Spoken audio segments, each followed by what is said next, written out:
రవి గారు welcome sir. Hello sir, India Pakistan మధ్య యుద్ధం అంటే పూంచ్ సెక్టర్ కావచ్చు, అమృత్సర్ కావచ్చు, ప్రతి చోట దాడులు జరుగుతున్నాయి. అంటే ఒకసారిగా ఫేజ్ మారింది. సింధూర్ అని స్టార్ట్ చేశారు, సింధూర్ 2.0కి మారింది. ఇప్పుడు వాళ్ళు కూడా ప్రతి దాడిలాగా స్టార్ట్ చేశారు. దీన్ని ఓవరాల్గా ఎలా చూడాలి? అంటే ఇదంతా కేవలం పాకిస్తాన్ ప్రేరణ, పాకిస్తానే దీనికి కారణం అని చాలా స్పష్టంగా భారతదేశం ఒక వైఖరితో ఉంది.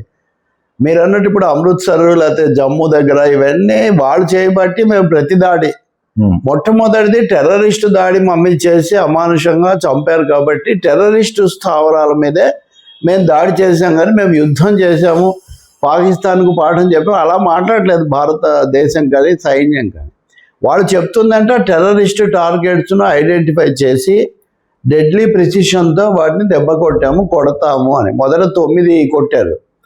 కొట్టిన తర్వాత పాకిస్తాన్ కొంచెం గొడవ చేసింది, ఏదో అంతర్జాతీయంగా పూర్తి యుద్ధం వచ్చేసింది. అందుకని ఏం చేస్తారు, రెండో వైపున వాళ్ళకి శక్తి లేదు, వనరులు లేవు, అంతర్జాతీయ మద్దతు కూడా లేదు.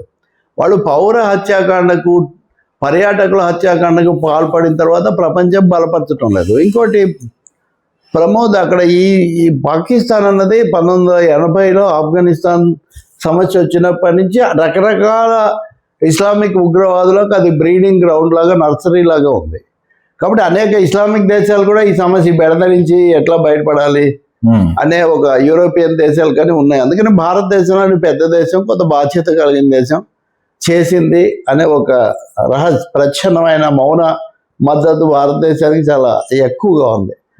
ఏదైనా మొదటేమో వెళ్ళి 9 చోట్ల కొట్టారు, ఆ తర్వాత కొట్టి వచ్చేసామన్నారు, కానీ మేము కొనసాగిస్తామని అప్పుడు చెప్పలేదు. కానీ పాకిస్తాన్ ఊరుకోదు కాబట్టి అసలు అంటే పాకిస్తాన్ ఫస్ట్ చేసింది ఒక కవ్వింపు చర్య అనుకుంటే కనుక వాళ్ళు ఇప్పుడు వాళ్ళు అనుకున్నది జరిగింది. వాళ్ళు కవ్వించటం అంటే ఓకే, కేవలం కవ్వించడమే కాదు కదా, నిజానికి ప్రాణాలు కూడా తీర్చారు కదా, ఏదో ఒకటి వేసి అట్లా వదిలేయటం కూడా కాదు. కాబట్టి వాళ్ళు అనుకున్నది జరిగిందంటే వాళ్ళు ఈ స్థాయిలో ఊహించలేదు. ఓకే, మహా అయితే భారత సైన్యం అది వరకు చాలా ఎక్కువ అనుకుంటే బాల్కోట, తర్వాత ఊరి అప్పుడు చేసిన సర్జికల్ స్ట్రైక్స్ యూరి. ఇప్పుడు అలా కాదు కదా, ఇప్పుడు 9 చోట్ల కొట్టారు. ఆ తర్వాత మళ్ళీ వాళ్ళు దానికి లేదు అనుకుంటూనే వాళ్ళు చేయగలిగింది ఎక్కువగా దగ్గరలో ఉన్న పంజాబ్, కాశ్మీరు, రాజస్థాన్, జైసల్మార్ అక్కడ వాళ్ళు కొంచెం సరిహద్దుల్లో ప్రత్యక్షంగా చేస్తారు. దూరంగా 100 కిలోమీటర్ల లక్ష్యాలను ఛేదించే సత్తా వాళ్ళకు లేదు. కాబట్టి వాళ్ళు అనేక మందిని చంపారు, 10-12 మంది భారత పౌరులను, పిల్లలను. సో ఇప్పుడు ఇండియా ఏమందంటే, మాకు మీరు ఇక్కడికి వచ్చినట్టు అందింది, వాటిని మేము న్యూట్రలైజ్ చేసాము, కానీ దానికి ప్రతిగా మేము లాహోర్ మీద, కరాచీ రేవు మీద, అలాగే ప్రధానమంత్రి షహజాద్ షరీఫ్ ఆయన ఇంటి దగ్గర కూడా ఆయుధాలు పడ్డాయి, ఇవి బాంబులు పడ్డాయని. ఇవన్నీ అందుకని దీన్ని డ్రోన్ల యుద్ధం అన్నారు, డ్రోన్ వార్. మొదటిసారిగా ఇది కొత్త, ఇది అంటే భూతల యుద్ధం అయితే పాకిస్తాన్ కొంచెం అడ్వాంటేజ్, చాట్ నుంచి వచ్చి చేసి వెళ్ళిపోతుంటారు. సో ఇండియా ఈసారి డ్రోన్ వార్గా దీన్ని కన్వర్ట్ చేసింది. రెండవది రాఫేల్ యుద్ధ విమానాలు తెచ్చుకున్న తర్వాత ఆ స్కాప్ మిసైల్స్ వేసేటటువంటి ఇది కానీ. మూడోది ఎవరు నచ్చకపోయినా ఇజ్రాయిల్ దగ్గర ఆ హ్యామర్ బాంబర్లు, ఈ 3 కూడా భారతదేశం అస్త్రాలుగా ఇక్కడ వాడుతూ ఉంది. S-400 కూడా, S-400, సుదర్శన చక్ర, ఇవన్నీ చాలా ఉన్నాయి.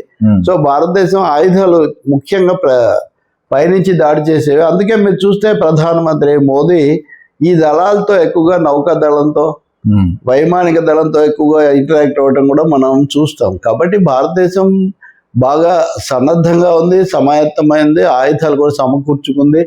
బలపరిచే దేశాలు కూడా ఉదాహరణకు ఉన్నాయి. కాబట్టి ఈ కారణాల వల్ల అయితే మేము టార్గెటెడ్గా చేస్తాము, యుద్ధం సైనిక లక్ష్యాలు కొట్టడం లేదు, పౌరుల మీద చేయడం లేదని చెప్తుంది.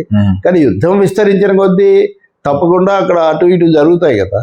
రెండోది పాకిస్తాన్లో ఉన్న అంతర్గత సంక్షోభం వల్ల ఇప్పుడు మీరు వార్తలు వింటుంటారు, ఎవడైతే పైత్యంగా మాట్లాడి రెచ్చగొట్టాడో ఆ జనరల్ మునీర్ పారిపోయాడని, లేకపోతే షహజాబ్ లేడని కొంతమంది ఎంపీలు పార్లమెంట్లో ఏడ్చారు. సో పాకిస్తాన్ బలంగా లేదు. నేను ఉదయమే చూస్తున్నాను, అమెరికాలో ఉన్న పాక్ రాయబారి అయితే మేము భారతదేశం యొక్క భద్రతా వ్యవస్థతో కాంటాక్ట్లోకి వచ్చాము అని చెప్తున్నాడు. అంటే ఏదో మేము మాట్లాడుతున్నాం. రెండవది డిఫెన్స్ మినిస్టర్, రక్షణ మంత్రి ఆసిఫ్ అది వరకేమో చాలా తీవ్రంగా రెచ్చగొట్టేట్టు మాట్లాడినవాడు ఎవరైనా చొరవ తీసుకుంటే ఇది ముగిసే అవకాశం ఉంది ఇలా చెప్తున్నాడు. ఈ విషయంలో అమెరికా చైనా వాటి మీద ఎక్కువ చూస్తుంటారు. రెండు అవే కదా, నెంబర్ 1. నెంబర్ 2, చైనా పాకిస్తాన్కు స్నేహితురాలు అయినప్పటికీ భారతదేశం మీద యుద్ధంలో వాళ్ళు ఏం చేయరు అన్నంత వరకు స్పష్టం. వాళ్ళు ఎప్పుడో ఇచ్చిన జట్లు వీళ్ళు వాడుతుండొచ్చు. అమెరికా కూడా మొదట ఒక విధంగా మాట్లాడి తర్వాత ట్రంప్ ఒక అడుగు వెనక్కి వేసి ఇప్పుడు తొందరగా పరిష్కారం కావాలి, దానికి మేము చేయగలిగింది ఏమైనా ఉంటే చేస్తాము అది అంటున్నారు. నిన్న అంటే అంతర్జాతీయ సమాజం భారత్ నుంచి ఈ టైప్ ఆఫ్ రెస్పాన్స్ ఎక్స్పెక్ట్ చేసిందా? భారత్ నుంచి పాకిస్తాన్ మీదే కాదు, ఒకటి ప్రమోద్, ఉగ్రవాదం అనేది పరోక్ష యుద్ధం, దొంగ యుద్ధం, ముసుగు యుద్ధం.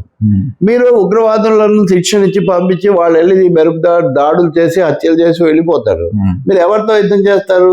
కాబట్టి ఇక్కడ భారతదేశం ఇప్పుడు ఉగ్ర స్థావరాలను ఐడెంటిఫై చేసి వాటిని టార్గెట్ గా చేయడం అనే కొత్త ఒక టెక్నిక్, కొత్త ప్రక్రియ, వ్యూహం. ఇది 2019 తర్వాత దీని మీద ప్రధానంగా దృష్టి పెట్టింది దేశం, సైన్యం, మోదీ కూడా అనుకోండి. కాబట్టి ఈ కొత్త వ్యూహం అయితే ప్రపంచానికి కొంచెం ఆసక్తిగా ఉంది. ఇప్పుడు ఇజ్రాయెల్ కూడా అంటుంటుంది మేము గాజా స్థావరాల మీద, కానీ వాళ్ళ ఉద్దేశం అసలు ఆ దేశాన్ని తుడిచిపెట్టాలి, అదంతా తమ పరం చేసుకోవాలని. ఇండియాకి అలాంటి ఉద్దేశాలు అది సాధ్యం కూడా కాదు. ఆ మాటకు వస్తే ఆక్రమిత కాశ్మీర్నే ఇంకా అట్లా ఎప్పుడు దుస్సాహసంతో చేసింది లేదు, మాటలు తీవ్రంగా మాట్లాడినా. అందుకని భారతదేశం టార్గెటెడ్ గా టెర్రరిస్టులను కొట్టడం అన్నది పాకిస్తాన్కు పెద్ద షేక్ అయింది. ఇంకా మూడోది లాహోర్ మీద, కరాచీ మీద కూడా ఇంత తొందరగా ఇంత మెరుపు దాడితో చేస్తారని కూడా వాళ్ళు ఎక్స్పెక్ట్ చేయలేదు. జరుగుతుంది అనుకున్నారు కానీ. కాబట్టి న్యూట్రలైజ్ చేయటం, వాళ్ళ రాడార్ సిస్టమ్స్ పనికి రాకుండా చేయటం, ఇవన్నీ భారతదేశం పథకం ప్రకారం చేసినవి చాలా కష్టంగా ఉన్నాయి వాళ్ళకు. వాళ్ళకేమో డబ్బు లేదు, పౌర ప్రభుత్వం లేదు, వాళ్ళ మధ్య సమతుల్యత లేదు. సో ఒక మాట ఏమంటే ఈ దాడితో భారత ఉపఖండంలో బలాబలాల యొక్క సమతుల్యత, correlation of military forces and political alliances ఇది చాలా వరకు మారిపోయిన పరిస్థితి ఒకటి వస్తుంది. ఆయుధ బలాలు కూడా మారుతాయి. కన్వెన్షనల్ వార్ లో పాకిస్తాన్, ఇండియా ఇది ప్రపంచానికి. మూడోది అణ్వాయుధం. అణ్వాయుధం గురించి చెప్పినా వాళ్ళకి అణ్వాయుధాలు వాళ్ళకంటే ఒక 20 ఉన్నాయి, ఇండియా దగ్గర ఎక్కువ ఉన్నాయి. వాటి సామర్థ్యత కూడా అంత లేదు. రెండోది వాటిని 70 కిలోమీటర్ల కంటే వేయగలిగింది లేదు. అన్నింటిని మించి అణుబాంబును వేయడం అనేది అది ఎవడు ఊరికి అది బెదిరించడానికి తప్పితే ఏనుగుతో గజ అట్లా ఉంటుంది. ఏనుగు ఉంది అనుకోవాల్సిందే కానీ ఏనుగుతో నువ్వేమీ వ్యవసాయం చేయలేవు, నీకు ఎద్దులే కావాలి వ్యవసాయం. కాబట్టి అణుబాంబును భారత్ ఏమో నో ఫస్ట్ యూజ్ అని భారత్ ప్రకటించింది. ముందుగా మేము వేయమో ఎవరైనా వేస్తే తప్ప. పాకిస్తాన్కి ఏమో వేసే సత్తా లేదు, ఎవరు ఒప్పుకోరు. ప్రపంచం ఇంత ఆందోళన పడడానికి అది కూడా ఒక కారణం. అసలు ఆల్రెడీ అణ్వాయుధాలు ఉన్నాయో తుప్పు పెట్టిపోయా కూడా అది కూడా ఒక పెద్ద ఇది. ఏ స్థితిలో ఉన్నాయో ఇది కూడా వాటిని ఎవరి చేతుల్లో ఉన్నాయో, పైగా ఇంత అసలు దేశంలో ఒక వ్యవస్థ సరిగ్గా లేనప్పుడు వాటిని ఖచ్చితంగా అమెరికా ఆధిపత్యం చాలా ఎక్కువగా ఉంటుంది కదా. కాబట్టి ఇదంతా ఒక మాట అయితే అమెరికా తాజాగా అన్నది ఏంటంటే టెర్రరిస్టులకు పాఠం చెప్పాల్సిందే ఈ విషయంలో. చైనా కూడా ఇద్దరు టెర్రరిజానికి వ్యతిరేకం అనే మాట అందరూ అంటున్నారు. కాబట్టి యునైటెడ్ నేషన్స్ సెక్యూరిటీ కౌన్సిల్ కూడా పాకిస్తాన్ అడిగినా సభ జరిపి వాళ్ళనే ప్రశ్నలు వేసి తీర్మానం కూడా చేయలేదు. మీరు నాకు ఫిర్యాదు చేశారు కోర్టులో, కోర్టు ఏమి వినకుండా అంటే దాని అర్థం ఏంటి, మీ కోరిక తిరస్కరించినట్టే కదా. కాబట్టి అందరు చెప్తున్నారు పాకిస్తాన్ టెర్రరిజం ఆపండి అని. ఇప్పుడు ఆపితే వాళ్ళు బాగవుతారు, లేకపోతే ఆ టెర్రరిజానికి వాళ్ళే బలవుతారు. చాలా వరకు అనేక మంది ఇది వరకు మిలిటరీ జనరల్స్ పోయారు, ఎలక్టెడ్ ప్రైమ్ మినిస్టర్స్ పోయారు, మిలిటరీని ప్రోత్సహించిన భుట్టో అయినా నవాజ్ షరీఫ్ అయినా వాళ్ళు కూడా పోయారు. కాబట్టి ఇది జరిగే పని కాదు. ఇండియాకి సంబంధించి ఒకటే, భారతదేశం ఎలా డీల్ చేస్తుందో ఒకటైతే, ఇక్కడ మోదీ ప్రభుత్వం, ఎన్డీఏ వాళ్ళ రాజకీయాలు దీని మీద కొంచెం సోషల్ మీడియాలో వస్తున్న తీరు మీద తీవ్రమైన విమర్శ అయితే ఉంది. ఈరోజు కూడా ఇందాక కెప్టెన్ పాండురంగారెడ్డి అని ఇక్కడ ఉంటారు, హైదరాబాద్, చాలా సీనియర్, ఆ వారిలో కూడా పాల్గొన్నారు. ఇదంతా చూస్తుంటే కొంచెం ఆందోళన కలుగుతుందని ఈరోజు అమిత్ షా తర్వాత రక్షణ శాఖ కూడా ఒక ఇది విడుదల చేసింది, కమ్యూనికే. ఏమి అంటే ఇష్టానుసారం మీరు ప్రసారం చేయకండి అని. ఇదేదో రెండు మతాల మధ్య అనే అభిప్రాయం రాకూడదనే భారతదేశం తరఫున బ్రీఫింగ్ ఇచ్చిన వాళ్ళలో ఆమెను ఖురేషి, కల్లల్ సోఫియా ఖురేషిని కూర్చోబెట్టారు. ఇంకొక ఆమెను కూడా లేడీని వ్యోమిక్ అడ్మిరల్ వ్యోమిక్ను కూడా కూర్చోబెట్టారు. కాబట్టి భారతదేశం కనీసం పైకైనా ఇలా ఒక మెసేజ్ ఇవ్వాలి అని ప్రభుత్వం గుర్తించడం మంచిదే. ఇదే స్పిరిట్ మీడియా అంతా కూడా ఉండాల్సిన అవసరం ఉంది. వాళ్ళ కుట్రే అది దేశంలో మతాల మధ్య పెట్టాలని, అందుకే ఒక మతాన్ని ప్రత్యేకంగా చేశారు. కాబట్టి ఆ కుట్ర పండకూడదు. ఇప్పుడు సైనికంగా చాలా చర్య తీసుకున్నా రాజకీయంగా కరెక్ట్గా ఉండాల్సిన అవసరం ఉంది. నిన్న అఖిలపక్షంలో కూడా అందరూ బలపరిచారు. కాబట్టి భారతదేశం ఒక తాటి మీద ఉంది. Right sir.